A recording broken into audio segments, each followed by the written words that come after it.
दोस्तों नमस्कार, मैं आपका दोस्त योगी बोल रहा हूँ और आप मेरा चैनल देख रहे हैं योगी वाणी। अगर चैनल के आपको कंटेंट समझ में आते हैं तो आप चैनल को सब्सक्राइब कर सकते हैं और वीडियो अगर आपको अच्छा लग रहा है, लगता है किसी को शेयर किया जाना चाहिए तो आप इसे शेयर जरूर कीजिए। सब्सक्राइब करने के बाद घंटी वाले बटन पे अगर आप लिंक क्लिक करेंगे तो आपको मेरा वीडियो मिल सकेगा। आज बात करते हैं शत्रुबोध की। समाज में हर व्यक्ति को अपने शत्रु का एहसास होना चाहिए, चूंकि सनातन समाज को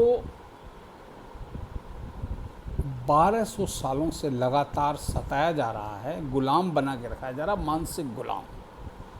फिर भी कुछ बात ऐसी है कि हस्ती मिटती नहीं हमारी। आपको लग रहा है पता नहीं कैसी दार्शनिक बातें कर रहा हूँ मैं, लेकिन चलिए आपको बताता हूँ। अभी पिछले दिनों यानी कल ही मैंने रात को विवेक रंजन अग्निहोत्री की नई फिल्म द बंगाल फाइल्स देखी और उस बंगाल फाइल्स में वर्तमान काल और 1946 का कलकत्ता का डायरेक्ट एक्शन डे का नज़ारा उसमें बताया, उस इतिहास से रूबरू कराया। अब मैं इतिहास का बड़ा शौकीन ना हूँ, बहुत सारी मैंने किताबें पढ़ी हैं, सिख गुरुओं के सारे बलिदान पढ़े हैं और सिख संत सैनिक, संत सोल्जर जिसे बोलते हैं, सिख धर्म में गुरु गोविंद सिंह जी ने बनाए थे, सिखों में जैसे गुरु जी ने, और ये हिंदुओं की रक्षा के लिए बनाए थे ताकि उनको मुस्लिम आक्रांता मुग़ल शासक जो हर हाल में धर्म परिवर्तन करा रहे थे तलवार से के जोर से, वो नहीं करा पाए। और इस सिख सेना ने हिंदू समाज का बहुत भला किया, लेकिन समय रहते शत्रुबोध का हास सिख समाज में ख़त्म होता गया और आज वही सिख समाज, सारे नहीं लेकिन कुछ लोग, पाकिस्तान की गोद में जाके बैठ गए। और पाकिस्तान, भारत का जब बंटवारा हुआ तो आप मान के चलिए पाकिस्तान का बनना हुआ हिंदू मुस्लिम के नाम पर, यानी धर्म के नाम पर देश के दो टुकड़े हुए। और जो पाकिस्तान बना उसकी बुनियाद ही रखी गई सनातन द्रोह से, यानी सनातन ख़त्म होगा तब हमारा होगा। और इसी दुश्मनी को लेकर उनको शत्रुबोध बहुत तगड़ा है। पाकिस्तान हमेशा इस भरोसे भारत को तंग करता आया। तो पाकिस्तान का निर्माण हुआ, उस घड़ी का जो विवरण द बंगाल फाइल्स में मिला है, जब तत्कालीन बंगाल की गवर्नर सोहरावर्दी, उन्होंने कलकत्ता के 24 के 24 थानों में से पुलिस को निर्देश दे दिए कि कोई भी आए, कोई रिपोर्ट नहीं लिखी जाएगी।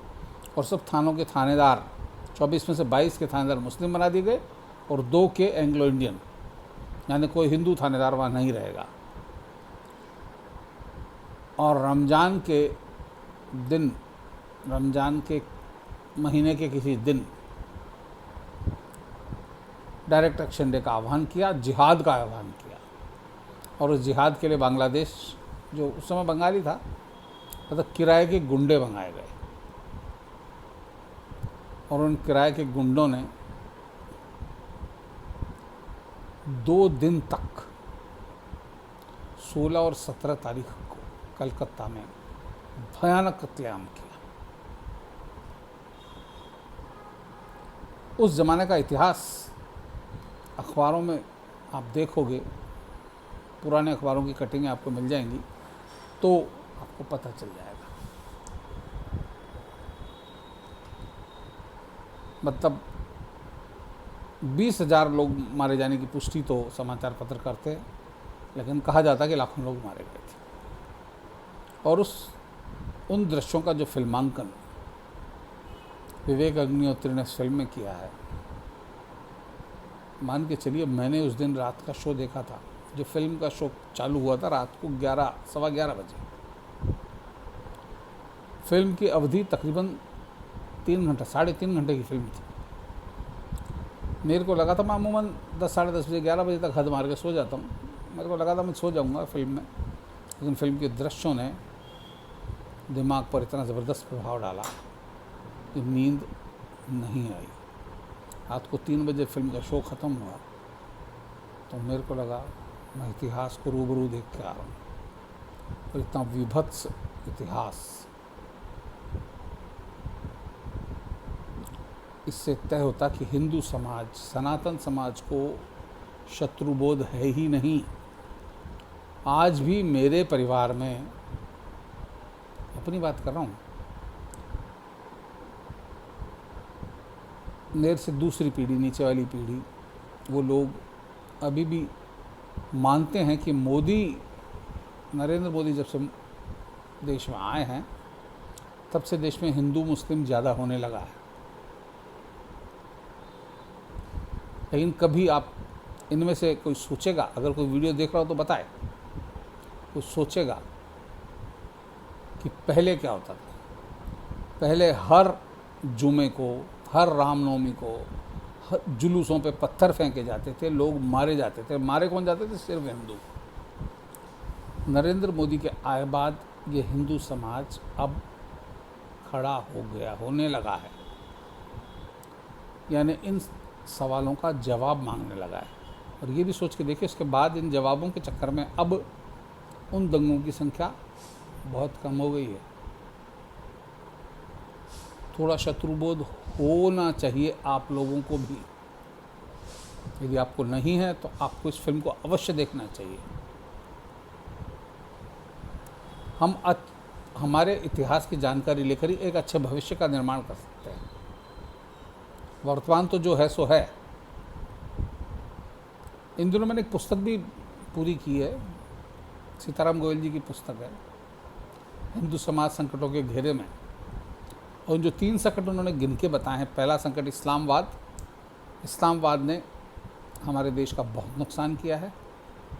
दूसरा ईसाईवाद, धर्म परिवर्तन, जो चुपचाप धर्म परिवर्तन करने वाली कौम रही है वो ईसाई कौम रही है। और तीसरा, जिसका उदाहरण मैं आजकल देख रहा हूँ, जो मेरी सी सेकंड जनरेशन जिनकी बातें कर रही है, ये है मैकालेवाद। इस मैकालेवाद ने हमारे जड़ों में, हमारे मठों में ऐसी ज़बरदस्त सिंचाई कर दी है कि हमको हमारी स्वदेशी चीज़ अच्छी नहीं लगती और विदेशी चीज़ हमको अच्छी लगती है। श्रेष्ठ विदेशी जूते पहनेंगे तो सब स्केचर्स के पहनेंगे, क्रॉक्स के पहनेंगे, अमेरिकन कंपनियां हैं साहब ये। अभी मैं 2 दिन पहले मार्केट में निकला, जयपुर का रहने वाला हूँ मैं, और बड़ी चौपड़ वगैरह से निकला तो बड़ी चौपड़ पे तो बाटा का शोरूम होता तो बंद हुए अरसा हो गया। इसके बाद चौड़े रास्ते का बाटा का शोरूम बंद पड़ा, किशनपुर का बजाय बाटा का शोरूम बंद पड़ा। बाटा का नाम था कोई ज़माने में। अब तो समय इस तरह बदलता है। अब स्वदेशी की जगह विदेशी सामानों ने ले ली है। आज भी हम यूएस पोलो का टी-शर्ट, हालांकि अरविंद मिल से हम बना रही है उन्होंने राइट्स ले रखा, मेड इन इंडिया ही है। आप अमेरिका जाएंगे तो हो सकता है वहाँ भी आपको made in India, made in China या मेड इन बांग्लादेश ही मिले। लेकिन हम बुरी तरह घिर गए इन चीज़ों में। 15 अगस्त को प्रधानमंत्री मोदी जी ने आह्वान किया लाल किले से कि स्वदेशी चीज़ों का उपयोग करें, मेड इन इंडिया। यदि कोई कंपनी इंडिया में आके भी बना रही है तो आप करें। लेकिन हम सोचते हैं मेरा पर्सनल सोचना हो सकता है, आप कुछ अलग सोच रहे हो, स्वदेशी चीज़ों का उपयोग करना बहुत मुश्किल काम आज की तारीख में।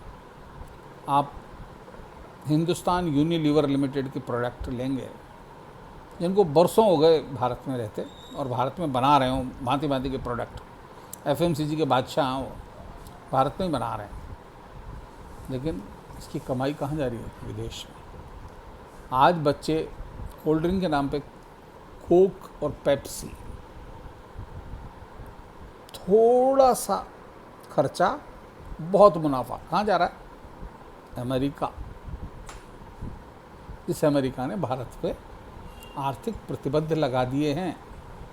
हालांकि उनके राष्ट्रपति अब झुक रहे हैं, लेकिन बता रहे हैं। तो मैं हमारे मित्र लोगों को, जो यूथ हैं, उनको बताना चाह रहा हूँ कि आपका शत्रुबोध जगाइए। आप पता कीजिए कि आपका शत्रु कौन है। मैं पूरी प्रजाति को या किसी समाज को आपसे अलग नहीं करना चाहता। सब शत्रु नहीं होते, लेकिन जो शत्रु, उसकी पहचान तो होना जरूरी है। और आप जो शत्रु को पहचान लेंगे, शत्रु को का उन्मूलन करेंगे, तब ही तो आपका भविष्य बेहतर हो पाएगा। बंगाल फाइल्स देख के मेरे को रियलाइज़ हुआ कि बंगाल में आज भी डायरेक्ट एक्शन डे जैसे हालात हैं। इस फिल्म का ट्रेलर तक रिलीज नहीं होने दिया गया। ममता बनर्जी ने अपने वोट बैंक के लिए, और ये हो नहीं सकता कि ममता बनर्जी का परिवार इस डायरेक्ट एक्शन डे के चपेटे में नहीं आया हो। लेकिन आज उनको वोट की खातिर क्या क्या करना पड़ रहा है। तो दोस्तों, मेरा आग्रह है, इस फिल्म को देखें, अपना शत्रुबोध जागृत करें और सनातन के जो 3 दुश्मन हैं, इनको समझें और किस तरह से हम इनसे लड़ सकते हैं, इसकी एक रणनीति बनाएं। सब अपनी अपनी बुद्धि से काम करें और अपना शत्रुबोध जरूर जगाएं। तो भविष्य उसी में है। आज हम अंधों की तरह जिस तरह से जी रहे हैं, हमारे बच्चे जी रहे हैं, उनके बच्चे क्या कर पाएंगे, ये सोचने का विषय। तो दोस्तों, आज के लिए इतना ही। फिर मिलते हैं अगले किसी वीडियो में। जब तक के लिए वंदे मातरम, जय भारत, जय श्री राम।